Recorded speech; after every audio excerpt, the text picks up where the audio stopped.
Episode 11. Static Minneapolis was 30 degrees and the wind came off the lake like a wall the city had forgotten to build. Renn landed at 7:14 a.m. on a Tuesday, first week of November, 3 weeks and 2 days after Denver. The sky outside the terminal windows was the color of old aluminum. She moved through the arrivals hall without slowing, past a family of 4 tangled up in strollers and a rolling suitcase that had tipped over, past a cluster of suits waiting on a car service that was running late, past the baggage claim screens. Her bag was already on the carousel. She'd learned years ago to pack for the overhead bin on any flight where the assignment started at the other end, but the flight from DC had been full and the bin space had been taken and she'd checked it. The bag was there. She pulled it off the belt and walked without stopping to the rental car counters. She'd been awake since 4:00 a.m. She'd been in the DC apartment for 41 hours before the flight. Both nights she'd slept 6 hours, which was the most she'd slept at a stretch since Denver, and the 6 hours had not returned her to whatever she'd been before Denver. She knew this the way she knew the status of a wound she wasn't looking at directly. She was functional, all the things the mission required her to be. But somewhere in the tissue of the last 3 weeks, something had changed its tension, and she carried it now the way a rope under load carries the load, invisible in the rope itself, visible only in what the rope is attached to. The rental car line had 4 people in it. She waited 8 minutes and got a Chevy Malibu, dark gray, 42,000 miles. The particular smell of rental cars that was air freshener over something that hadn't fully aired out. She put the bag in the trunk and sat in the driver's seat and ran through the brief one more time before pulling out of the lot. She'd had the brief for 18 hours. She knew it. She ran through it again anyway. Nathan Selk, 41 years old, former signals analyst, ICD program division.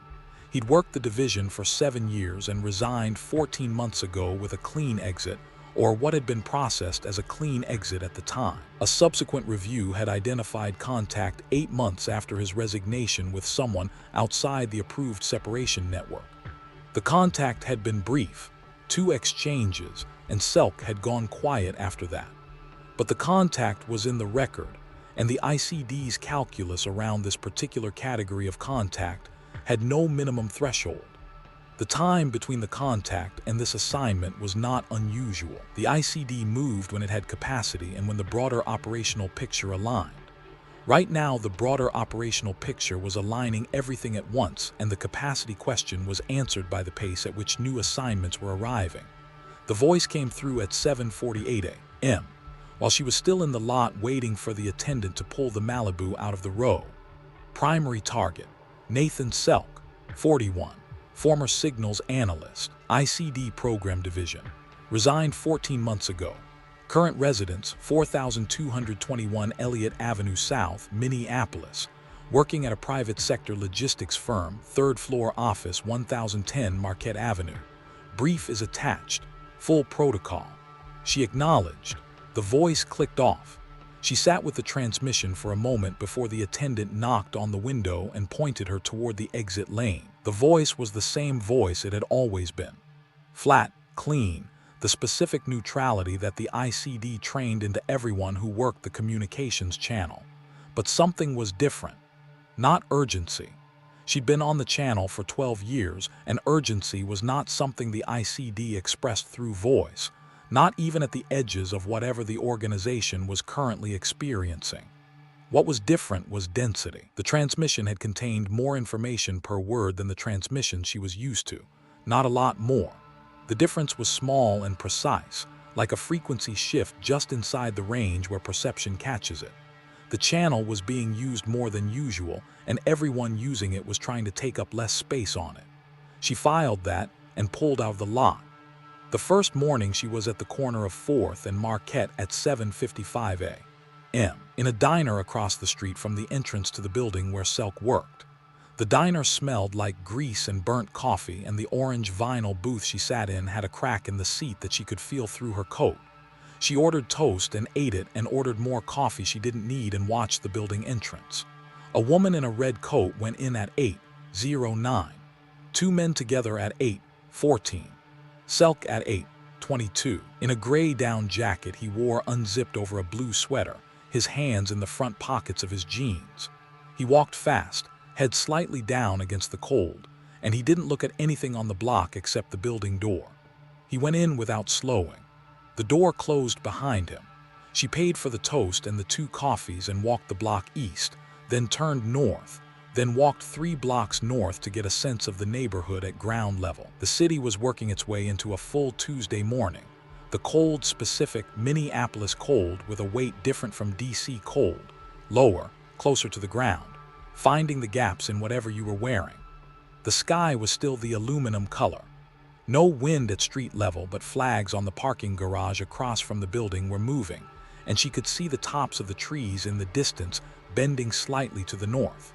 She spent the rest of the morning on the logistics firm. 3rd floor, 1 elevator, 1 stairwell at each end. The building entrance had a security desk with a single guard who checked ID for visitors, but not for people with key fobs, and she counted 6 people use a key fob in the 15 minutes she watched from the diner window. Service entrance on the south side off the alley. Loading dock used by a food delivery truck at 9:30 that had pulled away by 9:45. The parking garage below the building was accessible from the alley. She walked through it in the afternoon. 3 cameras, 2 aimed at the elevator bank and the 3rd at the entrance ramp. No direct coverage between the support columns near the stairwell door. The drain location in the far corner near the service exit was where she'd expected it. She walked out the way she'd come in. The afternoon she spent in the area around Selk's address on Elliott Avenue South. The street was residential, a mix of bungalows and 2-story houses, most of them well kept, the November trees bare and the leaves mostly gone from the yards. His house was a gray bungalow with a concrete front step and a metal storm door over the main door. The curtains were drawn. She drove past twice and parked a block north and walked the surrounding streets for 40 minutes to understand the neighborhood pattern. A dog barked from inside a house on the next street. 2 kids on bicycles came through the cross street and turned north.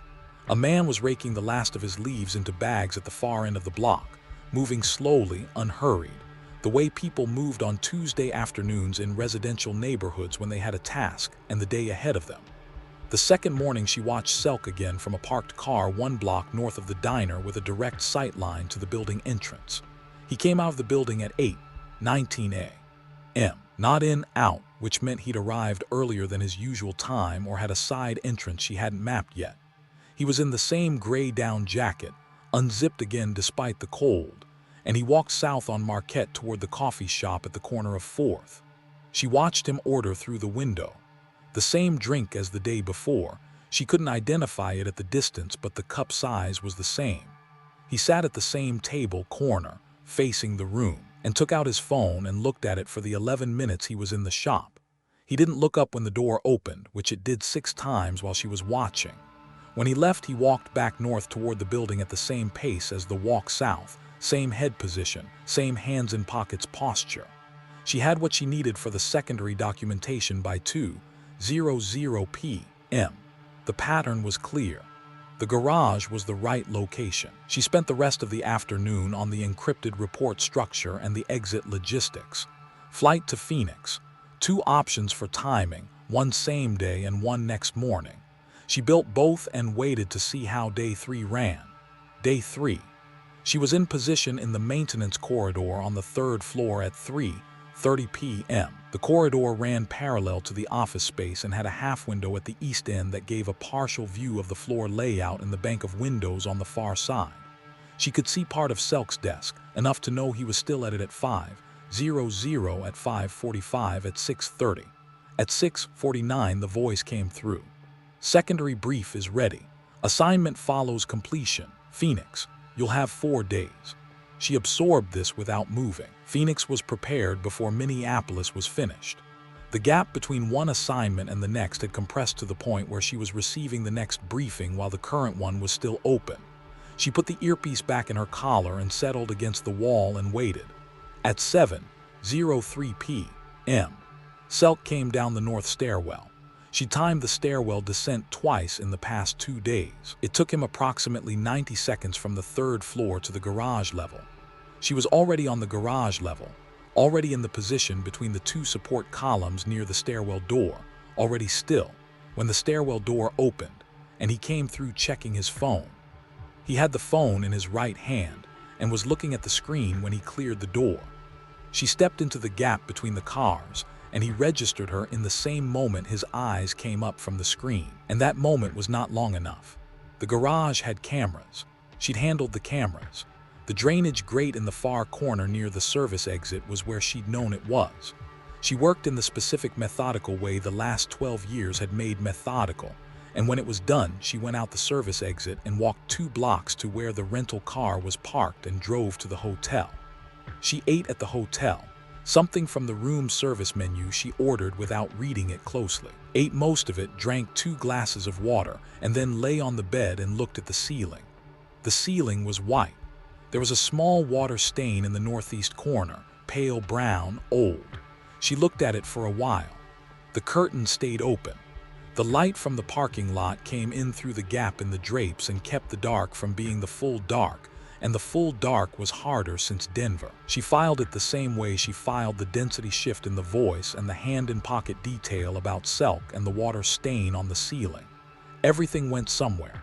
Nothing she didn't know what to do with, just things that were part of the current accumulation, and she would know what to do with them when the time came to know.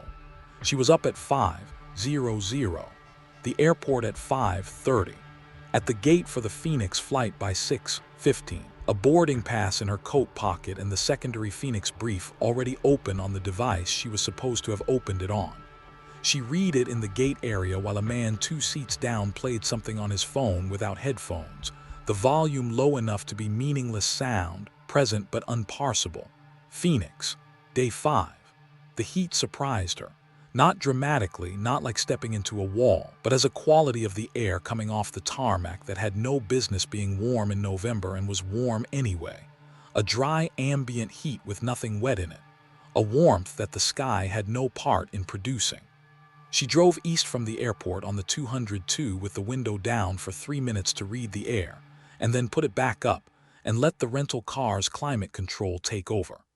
The sky was blue, deep blue, the kind of blue that Minneapolis in November wasn't capable of, and the desert stretched in every direction past the city's grid, and the city's grid was flat and wide, and repetitive in the specific way of desert cities built fast. Dr. Yale Brandt, 46, materials scientist. She'd never worked for the ICD and had no direct relationship to any ICD program. What she had was 11 months of contract work through a defense firm that fronted for a research, node 2 organizational removes from the ICD's formal structure. And in that contract work, she'd been given access to materials. She'd been given access to because the people who made that decision had underestimated what a materials scientist could derive from materials data.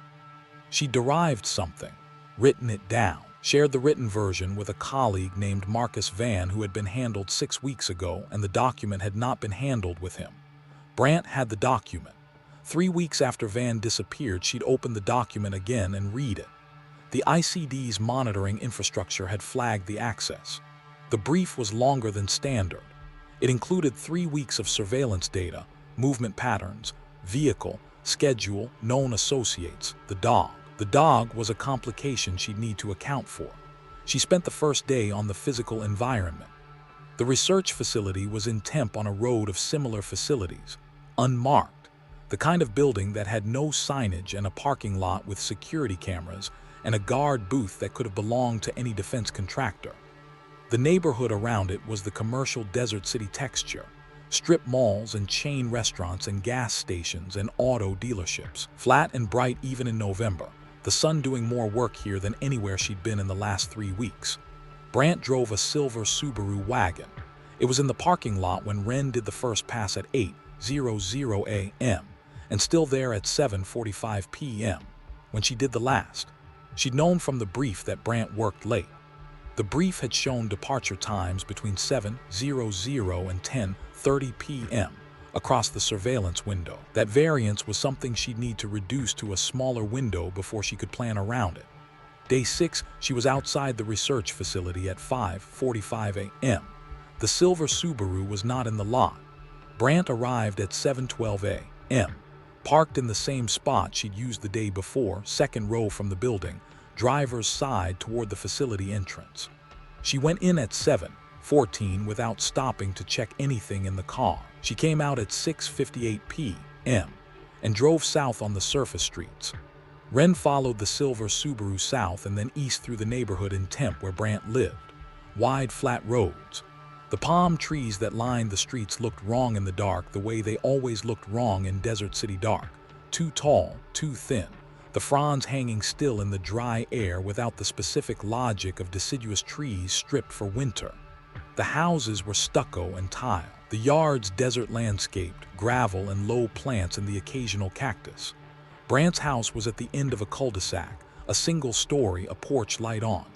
The silver Subaru pulled into the driveway and Brant sat in it for a moment before getting out, longer than someone checking a phone, just sitting.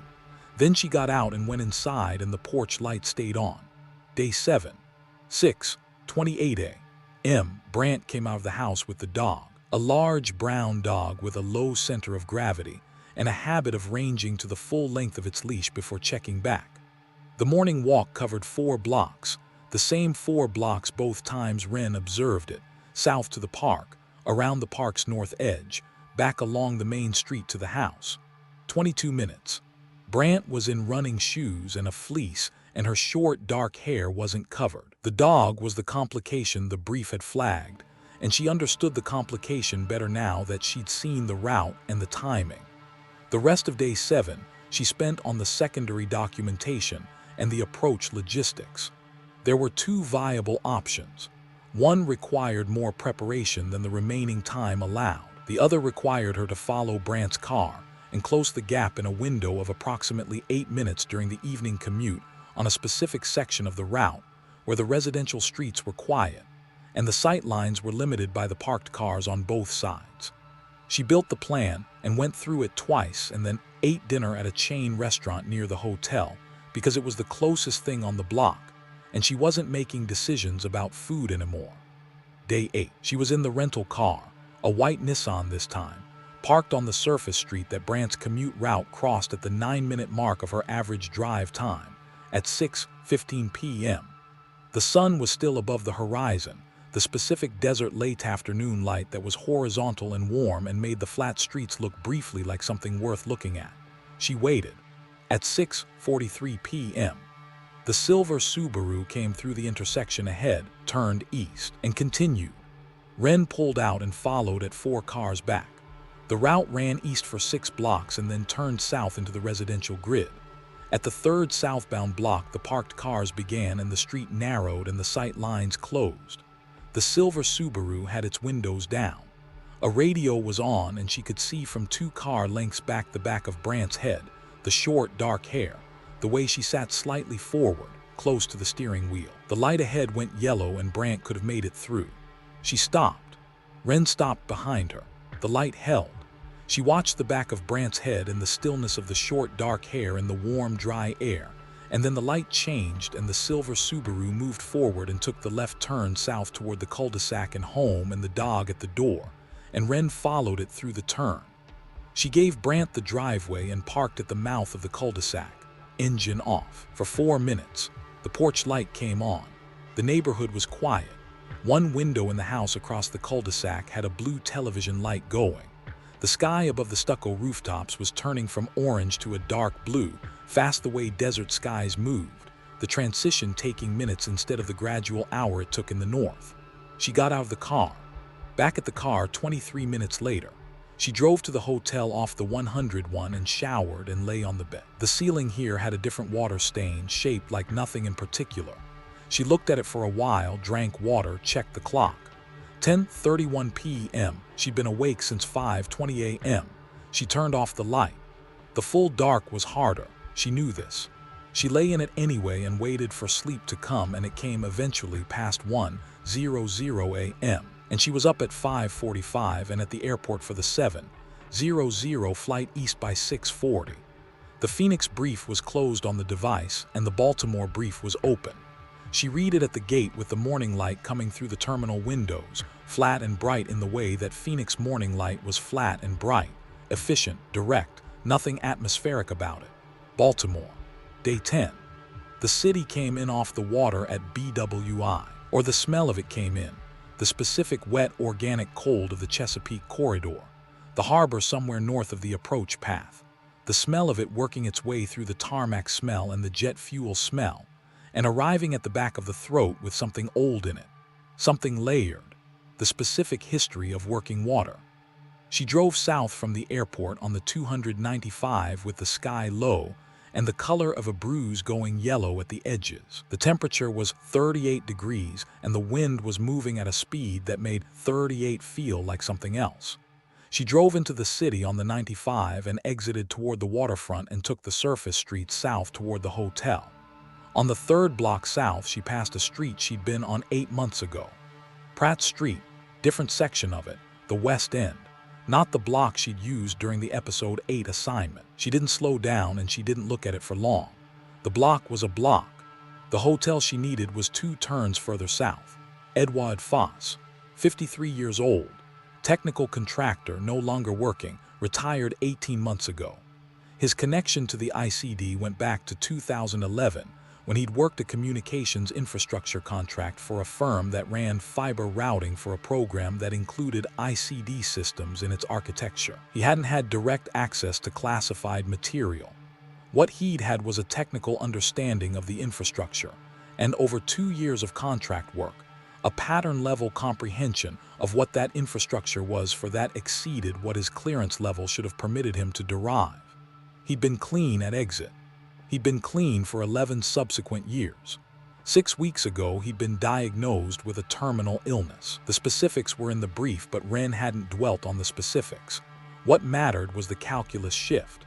Terminal diagnosis changed what a person was willing to do with what they knew. Foss had contacted a journalist in Washington. He'd sent an email. The journalist had not yet responded. The ICD had the email. Foss lived in a row house on Fleet Street in Fells Point. The door was blue with a tarnished brass knocker in the shape of a ship's wheel, the kind of detail that could only be meaningful if you put it there yourself, that marked it as deliberately chosen rather than inherited with the house. She drove the street twice to establish the physical layout and parked and walked it once on foot before she went to the hotel. The hotel was on Pratt Street, several blocks east of the street she'd passed on the way in. She checked in at 1:45 p.m. and went up to the room and opened the secured terminal and spent 2 hours on the secondary documentation.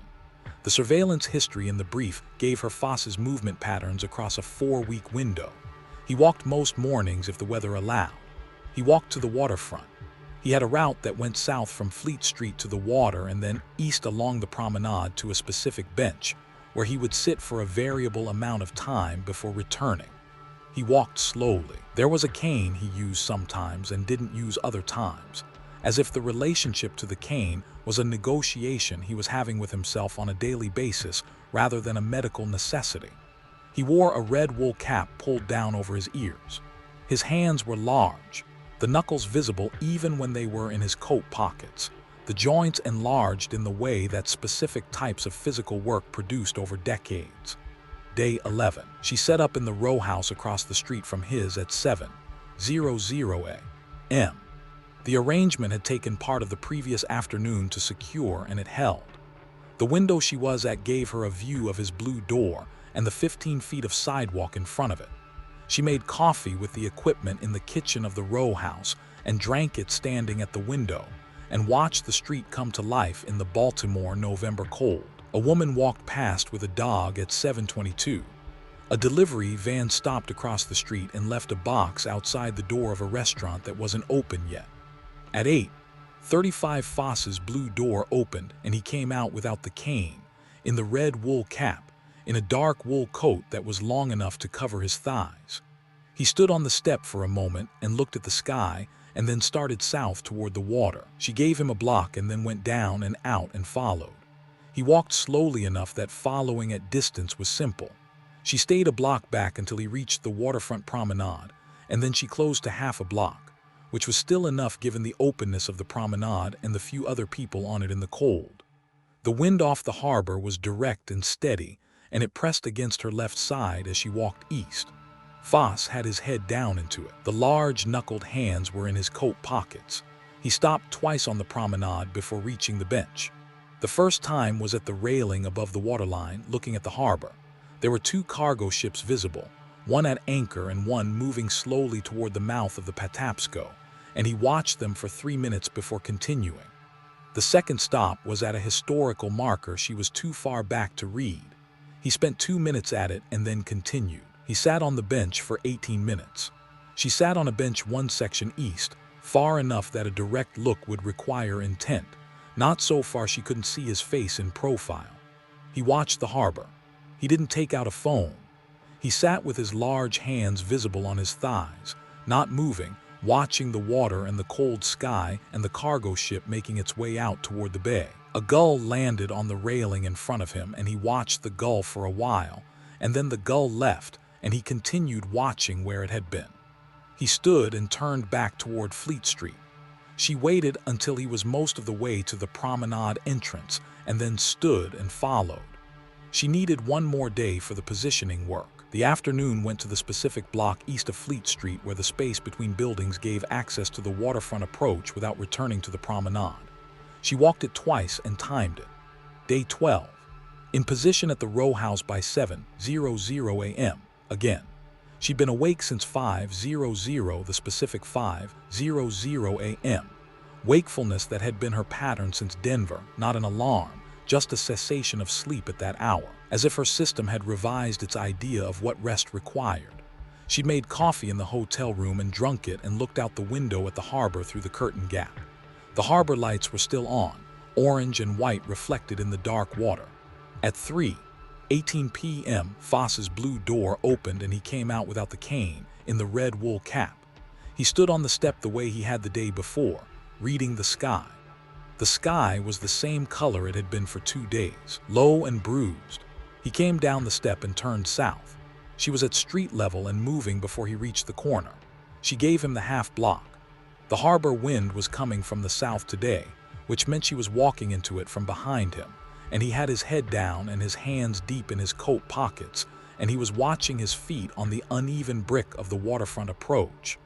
The flags on the waterfront buildings were stretched rigid to the east. A single cargo ship was moving out the channel the way the ship yesterday had moved, slow and certain, the same kind of ship or a different one making the same passage. There was no one else on the waterfront approach in the block she needed. The red wool cap was the last thing she saw at full attention before she moved, and then the work, and then she was past it.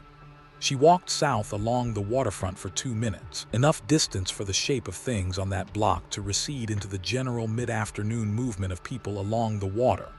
The cargo ship was further out the channel. She watched it for a moment and then walked back to the car. The voice came through at 8:15 p.m. She was in the hotel room eating from a vending machine selection she'd made without particular attention. Chips and a granola bar and a bottle of water, sitting at the desk with the encrypted report open on the secured terminal. Portland, day 14, brief attached. She acknowledged and kept typing the encrypted report. Portland, 2 days' time. She finished the report and sent it and then opened the Portland brief and read it and then ate the granola bar and drank the water and went asleep at 9:40 p.m. She woke at 2:17 a.m. from a dream she didn't retain past the first second of waking. What she retained was the body state, a specific alertness, not fear exactly, but the physical register of something that her nervous system had processed as requiring attention and had surfaced her from sleep to deal with. Her hand was at her left side, reaching for the inside pocket of the jacket that was folded over the desk chair. The pocket her hand wanted wasn't there because she wasn't wearing the jacket. Her hand found the chair back instead. She sat up in bed and looked at her hand on the chair back in the dark room, the orange light from the street outside coming through the curtain gap, and held the image for a moment. Then she lay back down and stared at the ceiling until 5:00 and got up. Day 14. Portland. The gray was different from Baltimore gray. Baltimore gray had weight, a specific barometric pressure you felt in the chest and the joints. Portland gray was diffuse, ambient, lower, not a layer between the city and the sky so much as the sky and the city being continuous, the air the same texture as the clouds. The Pacific Northwest November that wasn't weather exactly but the world's default state, the condition the city had arranged itself around. She drove in from PDX on the 84 with the Willamette on her right, the hills to the west showing fir trees dark against the gray, the city between them, lower and greener and more horizontal than most cities she passed through. She hadn't been to Portland in 4 years. It was the same city, the same grid of bridges over the river, the same specific smell coming off the Willamette that was clean water over something mineral and ancient. The Pearl District was the same repurposed warehouse architecture, and the same coffee shops on the corners, and the same specific demographic of morning pedestrians, purposeful and waterproof. She checked into the hotel in the Pearl and got the room on the 7th floor and stood at the window and looked at the Fremont Bridge for a moment before she opened the secured terminal. Casimir Veers, 58 years old, journalist, not former ICD, not adjacent to any ICD program, not a contractor or a technical worker with derived knowledge. He was a magazine journalist of the long-form variety, the kind who'd been working one story for 11 months, methodically, in the specific way that the best of that category of journalist worked, accumulating documentation, cultivating sources, cross-referencing what the sources said against the documents and the documents against each other. He filed from a home office in a Victorian house on NW 23rd, in a neighborhood that had the specific Pacific Northwest professional residential texture of old houses, maintained with care and coffee shops that were crowded by 800 a.m. What he'd arrived at in 11 months was close to something the ICD needed to not exist. He had sources she couldn't identify from the brief, 4 of them by the pattern of his movements, and a document trail the brief had partially reconstructed. One of his sources would need to be followed up after Portland. She made a note in the format that would go in the encrypted report and continued reading the brief. He was tall, red beard going gray at the jaw. He wore a yellow rain slicker over whatever he had on, which in Portland in November was a practical choice rather than an aesthetic one. He walked like someone who covered distance without thinking about it. Long, unhurried strides, the kind of walker who set a pace and maintained it regardless of what was happening on the sidewalk around him. Day 15. She established the home address and the route from the NW 23rd Victorian to the coffee shop he used, Burnside Coffee on NW Thurman, a place with wood floors and too many people at the tables by 8:15 a.m. He was there at 8:07. He ordered something at the counter and took it to a table by the window and opened a notebook and wrote in it for 20 minutes. She was at a table in the back corner with a sight line to his table and a mug of coffee she was drinking slowly. He had 3 notebooks with him, all of them different colors, and he worked in them in a rotation she couldn't derive a pattern from at that distance. His hand moved across the pages in a dense, compact script. He didn't look up when the door opened. At 9:40 he packed the notebooks into a canvas bag and left. She followed at half a block. He walked north on NW 23rd through the neighborhood, the Victorian houses and the maples stripped bare, and the wet leaves from the night's rain still on the sidewalk. He stopped at a bookstore on NW Lovejoy and was inside for 20 minutes. She waited across the street. He came out with a paper bag and continued north and then west, and turned up the hill toward a park she didn't have in her initial map of his routes. She let him continue and peeled off to pick up the route on the return. He was back at the NW 23rd house at 11:45 a.m. She drove the neighborhood for an hour after, mapping secondary approach routes and exit options, and then ate lunch at a place on NW 21st that was quiet at noon and had a window table she could sit at without being watched from more than one angle. Day 16, she had the secondary documentation complete by noon. She spent the afternoon on approach logistics. There were 3 viable options for the close. The first required preparation she didn't have time for. A second option relied on a timing window the variability in his morning route made unreliable. The third required following him from the Victorian to a specific block of NW Thurman between the coffee shop and the library, a section of the street where the parked cars on both sides created a corridor, and the sidewalk narrowed at the entrance to an alley beside a converted warehouse. In the specific morning hour when the coffee shop rush was done, and the lunch traffic hadn't started and the block was quiet, she built the third option and went through it twice, and then walked the block on foot at 9:30 p.m. with the Portland rain coming down, not the mist but actual rain, to read the space in the dark and the wet and the way the light fell on the alley entrance. The alley was what the map showed, the parked cars where they'd been every time she'd driven the block, the street quiet. Day 17, 7:50 a.m. She was in a parked car on NW 23rd, 2 houses north of the Victorian, with the wipers on intermittent, watching the front door. The rain had been going since 4:00 a.m. Actual Pacific rain, horizontal in the gusts. She had coffee from a place on NW 21st that she'd picked up at 7:15, and it was still warm. The street was quiet. The weekend stillness that had followed her into the week. The specific residential quiet of a city neighborhood on a day when the weather gave people permission to stay inside. She wasn't thinking about the jacket. The jacket was on the passenger seat where she'd put it when she got in the car.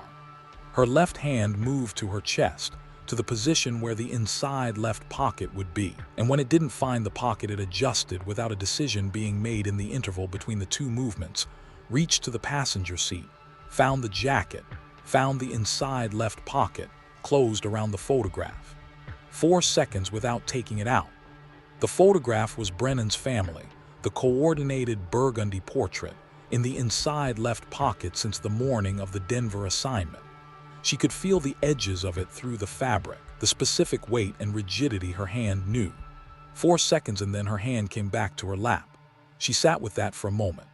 Then Casimir Veers came out of the Victorian in the yellow rain slicker, and she set the moment aside and got out of the car. She gave him half a block in the rain. The hood of the yellow slicker was up and his head was down, and NW 23rd was quiet, the coffee shops not yet at their mid-morning density. She was behind him and to his left, and she matched his pace until she was close enough. He turned left on NW Thurman, which was the route she'd built the third option around, and the rain was coming down hard enough that the sound of it on the street covered the ambient noise of the neighborhood. The section of Thurman between NW 21st and the alley entrance ran for approximately 90 feet with parked cars on both sides and the sidewalk narrowing at the alley mouth. She came up on him at the alley entrance, in the specific morning quiet she'd read the night before, and when it was done, she was already moving back the way she'd come. The yellow slicker was behind her, the last bright thing on the wet gray street. Back to the car in the rain, her hair soaked, the water running down the back of her collar. She drove to the hotel and parked and went up to the 7th floor and stood in the shower for 6 minutes and then sat at the desk in the hotel robe and ate the lunch she'd ordered from room service, a sandwich she ate 3/4 of. She drank water and then coffee and then more water, looking at the Fremont Bridge through the window. The Willamette below it was high from the rain, dark water moving fast, pushing the current visible even from the 7th floor. 4 assignments, 14 days of the 18. She'd been running on 5 hours of sleep or less since Denver. The body had adjusted the way bodies adjusted, finding the floor below which functional broke and operating above it barely. The fine motor work was clean, the processing was clean, the spatial awareness and the reflexes were clean. The count was 46. She kept it the same way she always had, not for anyone else, just because the number needed to live somewhere. And it lived in the same interior space as everything else she was carrying, and she filed it there and didn't look at it again. What wasn't clean was harder to name directly. It was in the quality of the silence in hotel rooms, which had changed since Minneapolis. It was in the 2:00 a.m. wakings that came with no content, just a cessation, a surfacing. It was in the pressure at the back of the skull that was always there now, and that she managed the way she managed the other physical requirements of the work. It was in the hand. She did the encrypted report, filled in the Portland section, the notes on the source who'd need to be followed up, the secondary documentation summary, the close logistics. She filed it, checked the channel, nothing on the channel yet. She set the device on the desk and went asleep at 8:50 p.m. with the curtains open enough that the bridge lights came through. She woke at 2:41 a.m. From nothing she could identify, the same cessation, the same surfacing. The bridge was there. The water below it was moving in the dark. She lay still for 10 minutes and monitored the quality of her own alertness and decided it was sufficient and went back to sleep. Day 18. Final day. She was up at 5:30. She made the coffee with the small machine on the desk, the specific bad quality of hotel room coffee, and stood at the window with the mug and looked at the Fremont Bridge. The Willamette below it was still high. The rain had lightened overnight to the ambient Portland mist, the city's baseline moisture, the sky a medium gray with the particular quality of being lit from behind rather than above. A single kayaker was moving upstream against the current, working with short, strong strokes, covering distance against the pressure of the high water. She showered and dressed and put the jacket on and felt the photograph in the inside left pocket and the data fragment behind it, folded twice, thin but present. The Petra Malone effects paper she'd been carrying since the AB7 assignment. Both of them in the same pocket. She was aware of both of them the way she'd learned not to be aware of things she was always carrying as something settled in background, present without requiring attention. At 7:00 a.m., she walked 4 blocks east to a diner on N.W. Everett that she'd passed twice in the last 4 days. It had been there a long time.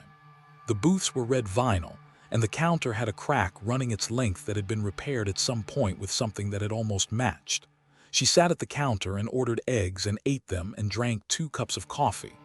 The diner was quiet in the way that Portland diners in November were quiet at 7:00 a.m. A few people at individual tables, the counter half occupied, the street outside moving with the morning pedestrian traffic at a pace that was unhurried and waterproof.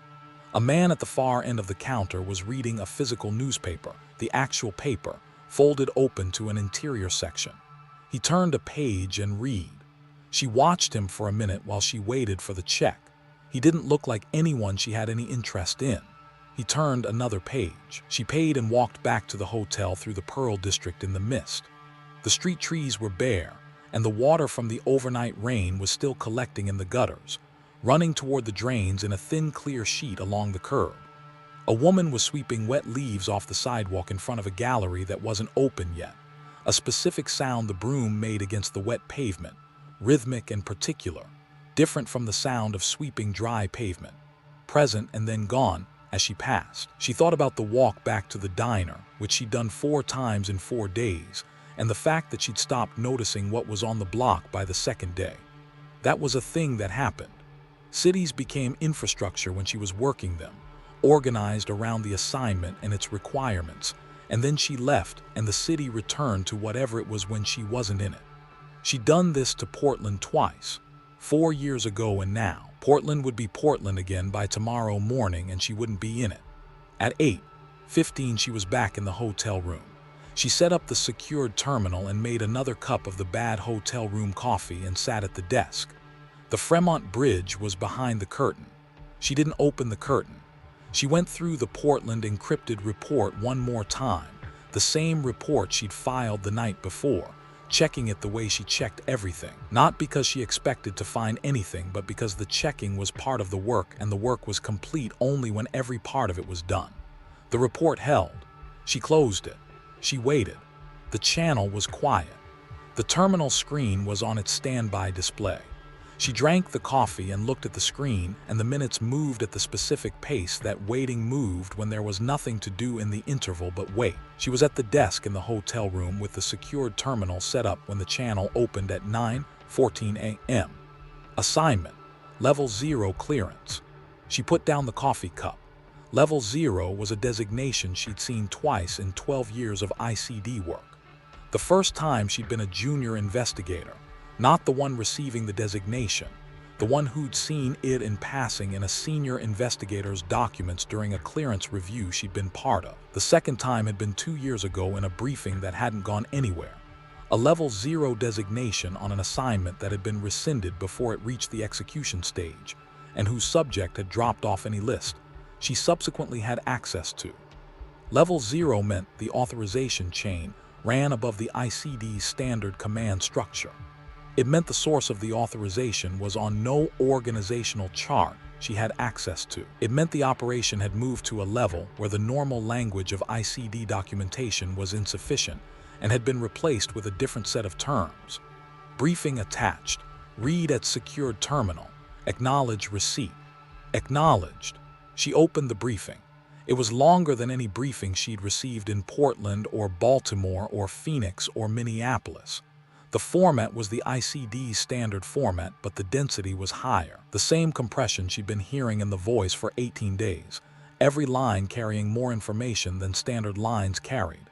She read the first page and processed it in order, methodically, each section. The first page was target parameters. She read it. She moved to the second page. The second page was operational context. It was in the ICD's formal language, but the categories were different from the categories she was used to. The classification markers in the header were not markers she'd seen before. The reference codes were new. She read the second page slowly, slower than the first, the way she read any new classification category she hadn't been introduced to through prior briefings. She read it to the bottom of the page and went to the third page. The third page was program references. It listed, in the ICD's standard format for program reference documentation, the classified programs to which the assignment was connected. She read down the list. Each program designation was in standard ICD notation, alphanumeric codes with brief classification markers, the kind of documentation that would be unremarkable to anyone who'd read ICD briefings for any length of time. Halfway down the third page, in a line of reference text below the primary operational parameters, in a classification marker next to a project designation, there was a word, echo. She read the line again. The word was there in the same font as everything around it, the same ICD formatting, the same bureaucratic weight as every other word on the page. Echo protocol, echo program. The word appeared twice in the same line. It was a project designation, a classification category, a reference she had partial context for and not full context for, because the full context was above whatever level 0 authorization corresponded to in the ICD's actual hierarchy, which was not a hierarchy she had complete visibility into. The word had been in her body since the flight from Denver. Not the word. The 11 seconds of sound she'd heard on the flight, the sound her brain couldn't fully describe or contain, the sound that had not gone away but had been filed in the place she filed the things she didn't yet have a category for. The word echo was what the ICD used for whatever that was. She hadn't known that until this moment. She knew it now. The fourth page was assignment specifics, and the fifth, which was operational parameters and exit logistics. She read the sixth page, which was support structure and communication protocols. She read to the bottom of the sixth page, and then she went back to the second page and read it again from the beginning. And then the third page, and the word was there both times. It meant what it said in the briefing. A project, a program, a classification she was now cleared for in the specific scope of this assignment and no further, the ICD's usual practice for level 0 clearance. She had enough context to execute, not more than that. She read the assignment specifics twice. Then she set the terminal to inactive and sat at the desk with her hands flat on the surface. Outside, the Fremont Bridge held its position over the Willamette.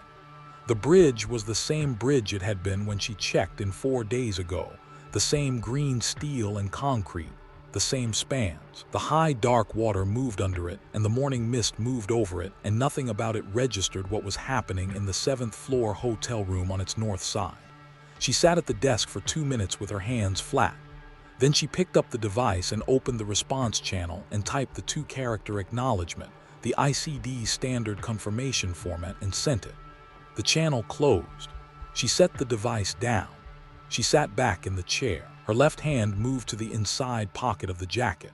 She found the photograph first, the hard edge of Brennan's family in coordinated burgundy, and behind it the data fragment from Petra Malone's effects, the single line of text on a folded paper she'd carried since the AB7 assignment, and looked at 4 times in 3 months without finding a clean container for it.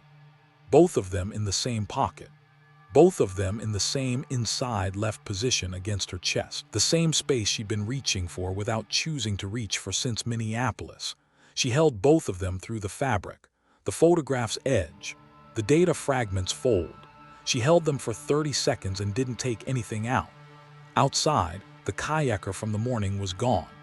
The Willamette ran high and dark under the spans of the Fremont Bridge, moving toward the Columbia and the sea beyond it, carrying whatever the rain had brought down from the Cascades and the valley and the city's own drainage, moving with the specific indifference of water that was going somewhere, and had always been going there. She had the briefing and the confirmation sent, and the assignment in her hands, and the word echo was in the briefing, and the 11 seconds from the flight from Denver were in her body, and everything that had been accumulating for 18 days.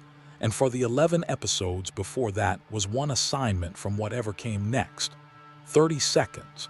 Then she took her hand out of the pocket. She stood from the desk and went to the window and moved the curtain 2 inches and looked at the bridge and the river and the gray Pacific Northwest sky above them.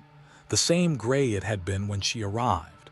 The same diffuse ambient light that wasn't separate from the air. Tomorrow she'd be on a plane. She let the curtain fall.